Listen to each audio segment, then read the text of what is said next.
I spent 10 years of my life chasing comfort, and it nearly killed everything that made me human. Every morning, I'd wake up in my climate-controlled apartment, grab my perfectly brewed coffee, and settle into the same routine that promised safety, but delivered something far more sinister. What I didn't realize was that comfort isn't just a harmless preference, it's a silent predator that feeds on your potential, your dreams, and ultimately, your soul. But here's what terrifies me most.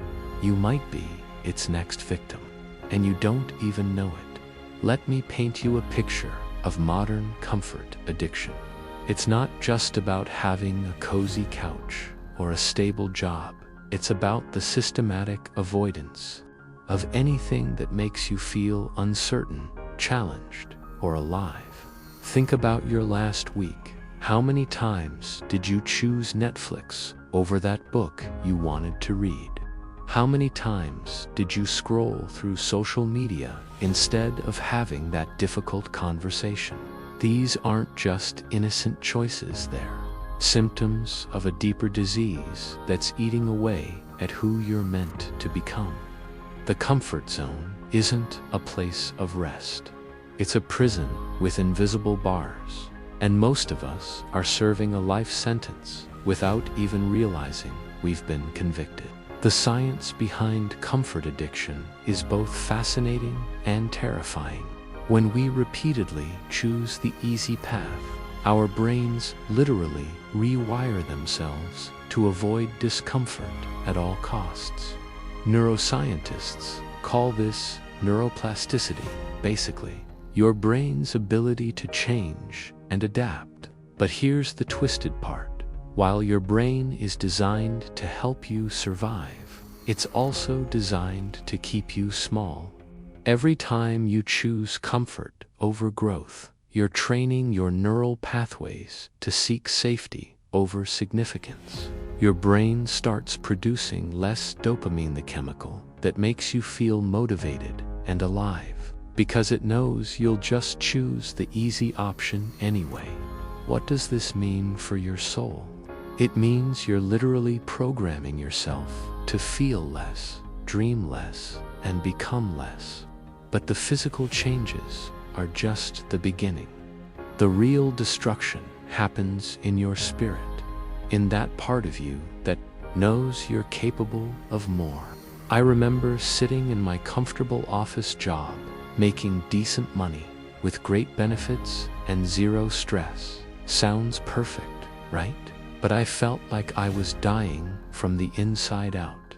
Every day, I could feel my dreams getting smaller, my ambitions fading, my sense of purpose dissolving like sugar in water.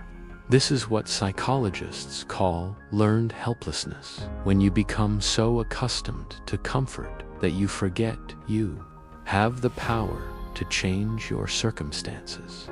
You start believing that your current situation is all you're capable of, and that belief becomes your reality.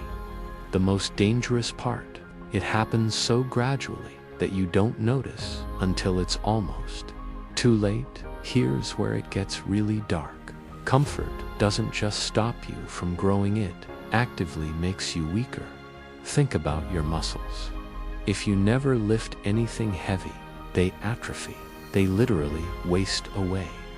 Your capacity for handling life's challenges works the same way. Every time you avoid a difficult conversation, you lose your ability to communicate effectively. Every time you choose the easy route, you lose your resilience.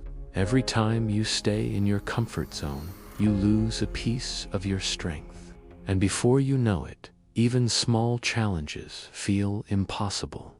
A difficult email becomes overwhelming. A job interview becomes terrifying. A relationship conflict becomes insurmountable. You haven't just avoided discomfort, you've become allergic to it. The most heartbreaking part is watching what happens to your dreams. Remember when you were young and thought you could conquer the world? That wasn't naivety.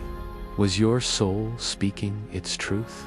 But comfort has a way of whispering lies. You're not good enough. It's too risky. You should be grateful for what you have. These aren't wise thoughts. They're the voice of your comfort zone, trying to keep you trapped. I've seen brilliant people accept mediocre lives because comfort convinced them that settling was being realistic. I've watched creative souls abandon their art because comfort promised them security. The tragedy isn't that these people failed, that they never even tried. And every day they don't try, a little more of their soul dies. But here's what the self-help gurus won't tell you. The solution isn't to abandon comfort entirely. That's not realistic, and it's not sustainable.